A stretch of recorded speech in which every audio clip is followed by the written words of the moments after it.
Pernahkah Anda melihat di sosial media atau acara di televisi, ada begitu banyak orang yang kerjanya selalu mengeluh dan menyalahkan pihak lain, terutama pemerintah?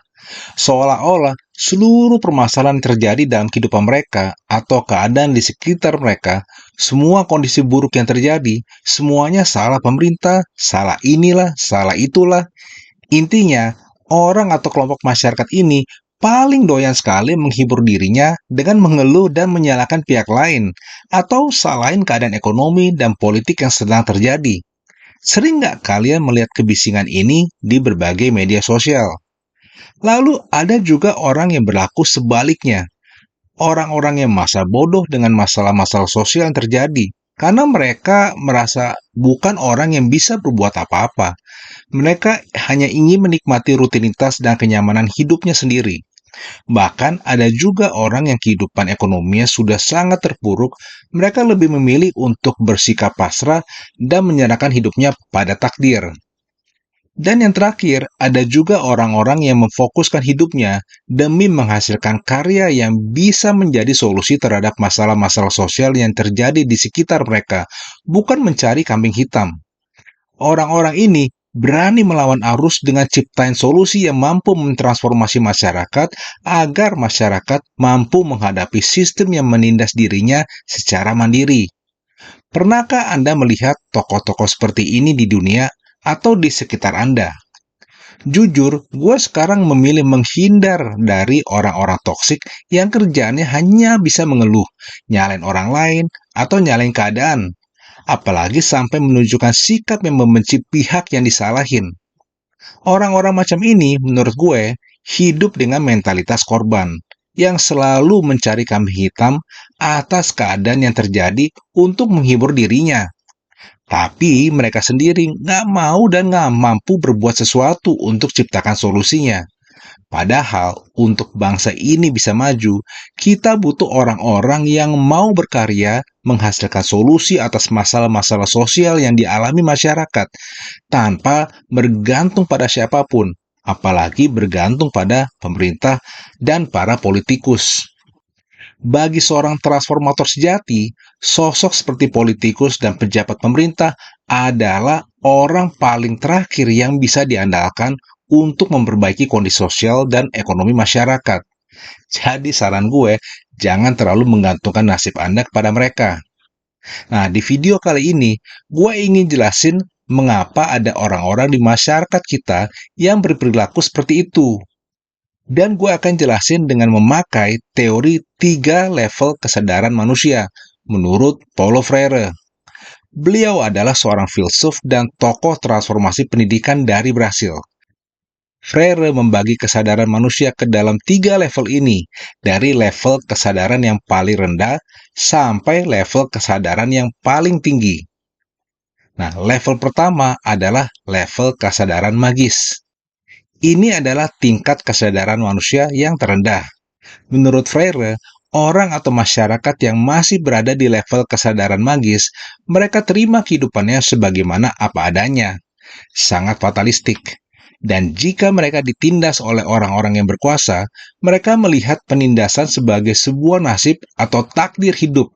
Jadi mereka memilih untuk bersikap pasrah dan membiarkannya terjadi. Orang-orang yang masih berada pada level kesadaran magis adalah orang-orang yang bermentalitas inferior.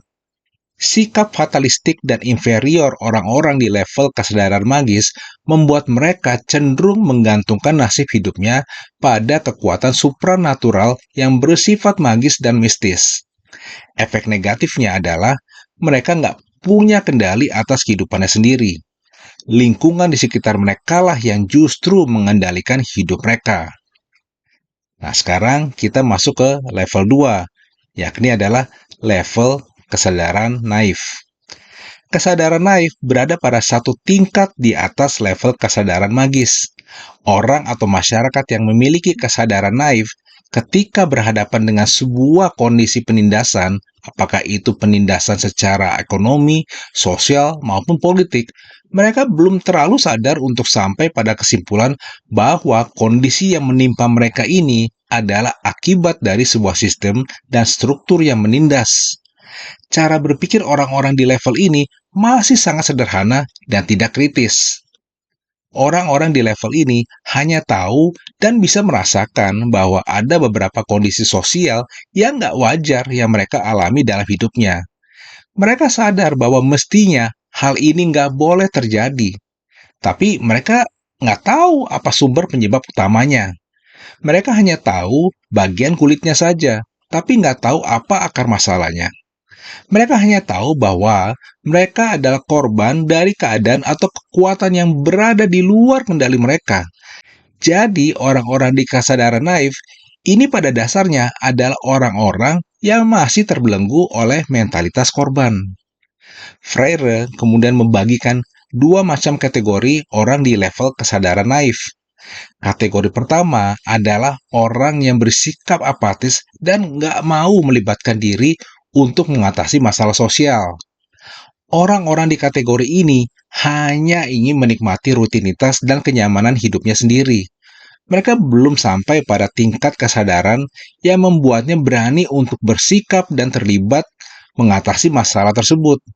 Alasan mereka belum berani bersikap karena mereka belum mampu menganalisa dan mengidentifikasi sistem dan struktur yang menjadi sumber penyebab penindasan sosial di sekitar mereka. Inilah alasan mengapa mereka belum mau turun berjuang melawan penindasan yang terjadi di sekitar mereka. Karena mereka belum ketemu alasan yang kuat untuk melakukan perjuangan sosial. Sementara orang-orang yang berada di kategori kedua dari level kesadaran naif justru adalah orang-orang yang mudah diajak ikut terlibat melawan sistem yang menindas. Nah, tapi mereka ikut bukan untuk alasan perjuangan yang tepat. Mereka disebut Freire sebagai orang-orang dengan level kesadaran fanatik. Orang-orang di level kesadaran fanatik ini lebih memilih untuk mencari kambing hitam yang bisa dipersalahkan atas masalah sosial yang menimpa mereka atau keadaan yang terjadi di sekitar mereka. Mereka nggak mau mencari solusi untuk memperbaiki sistem karena mereka belum mampu menganalisa dan memahami realitas yang terjadi di sekitarnya. Jadi, orang-orang di level kesadaran fanatik ini lebih memilih untuk mencari tokoh yang mereka idolakan secara fanatik yang dianggap mampu mengeluarkan mereka dari sistem yang menindas. Ciri-ciri tokoh yang mereka cari biasanya adalah orang yang populis dan berkarisma, yang tampak seperti sosok yang revolusioner.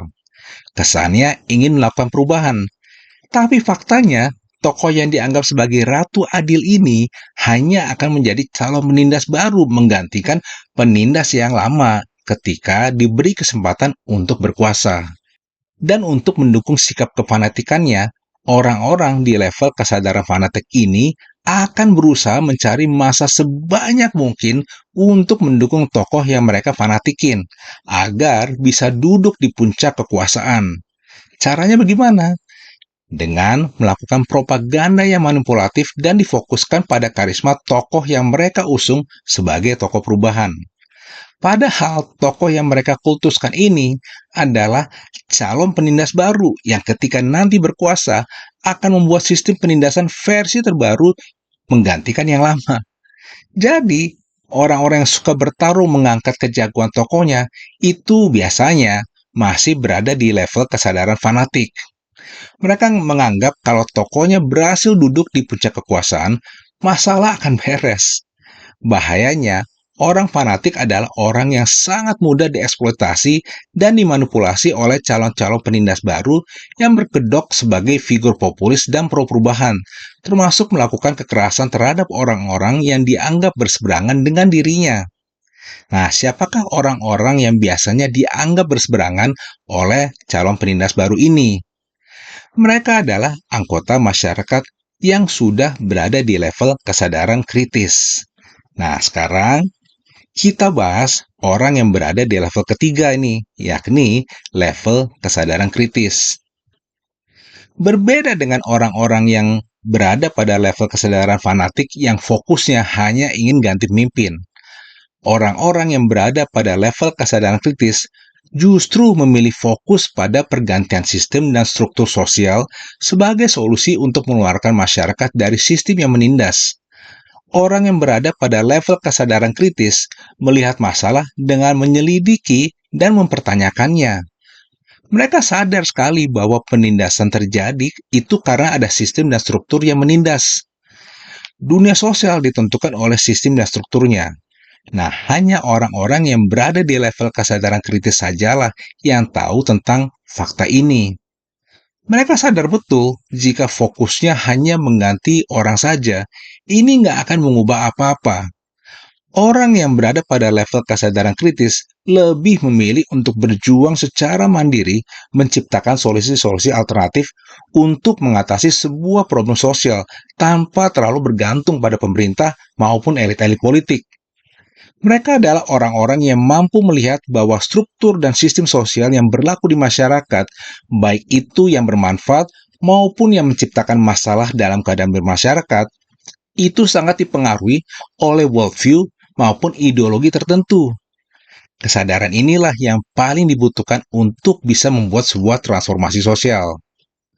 Jadi, kalau kita mau memperbandingkan antara orang di level kesadaran fanatik dengan orang di level kesadaran kritis, karena keduanya kan ingin ada perubahan, betul nggak? Nah, kita bisa membedakannya seperti ini. Orang-orang yang berada di level kesadaran fanatik lebih memilih mencari ratu adil yang akan menyelamatkan mereka dari penindasan. Sementara orang-orang yang punya kesadaran kritis lebih memilih untuk berinisiatif menciptakan solusi buat menggantikan sistem dan struktur sosial yang dianggap telah membelenggu dan menindas masyarakat. Nah, caranya gimana? Orang-orang dengan kesadaran kritis sadar betul kalau mereka nggak bisa mengubah atau mengandalkan sesuatu yang jauh berada di luar kendali mereka, termasuk niat baik maupun bantuan dari pemerintah. Jadi, yang mereka lakukan adalah mereka rela melakukan transformasi sosial yang ingin mereka capai tersebut secara mandiri dan dilakukan secara bertahap. Mengapa harus bertahap? Karena mereka sadar betul bahwa ujung dari transformasi sosial yang ingin mereka capai adalah mengubah masyarakatnya, bukan mengganti pemimpinnya. Dan proses transformasi masyarakat untuk menciptakan sebuah model lingkungan baru dengan sistem dan struktur yang baru, itu nggak bisa hanya sekedar mengganti pemimpinnya saja, tapi mengubah mindset, perilaku, mentalitas, dan kebiasaan masyarakat yang berada di lingkungan tersebut. Dan seluruh proses transformasi ini butuh waktu dan kesabaran. Lalu dari mana mereka memulainya? Mereka memulainya dari lingkungan yang bisa mereka pengaruhi dan kendalikan dulu. Baru setelah itu, mereka meningkatkan pengaruh transformasi ke lingkungan sosial yang lebih luas lagi. Cara ini berbeda sekali dengan cara yang dipilih oleh orang-orang yang masih berada di level kesadaran fanatik, yang ingin terjadi perubahan secara instan. Fokusnya hanya pada pergantian pemimpin dan hanya bisa mengkritik, mengeluh tanpa melakukan transformasi di lingkungan terdekat mereka sendiri. Karena ini adalah satu-satunya cara mereka bisa menghibur diri mereka sendiri, seolah-olah mereka sudah turun berjuang buat rakyat. Selain itu, orang yang berada pada level kesadaran kritis adalah orang yang sudah menemukan alasan berjuang yang tepat untuk melawan penindasan yang terjadi di sekitar mereka.